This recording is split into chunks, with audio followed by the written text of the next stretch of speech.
Milé dámy a páni, srdečne vás vítam na našom prvom úvodnom koncerte orchestra Romana Ondrejku. Hudba je puto, ktoré od nepamäti spája ľudí. Ňou vyjadrujú svoje city, náladu i radosť. I naša hudba, s ktorou sme dnes prišli medzi vás, slúži na spestrenie všedných dní. Hudbou by sme chceli prispieť k spríjemneniu dnešného popoludňa.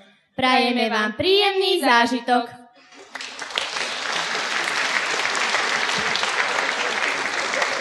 Kde sú všetci?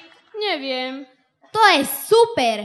Hlavná vec, že sme mali začať o 5:00. Pekná ostuda. Prečo sme len tú moju babku neposlúchli, keď nám radila, aby sme si s muzikantami nič nezačínali? Tak nám treba. Aha, jeden už ide. To je Martin Roháček a hrá na bicie. Ináč takto tichý chlapec. Počuj, Martin, čo keby si začal hrať sám? Možno svojou hrou privoláš ostatných hráčov. Dobrý nápad. Martin, hraj! Už prichádza Petra Blažejová.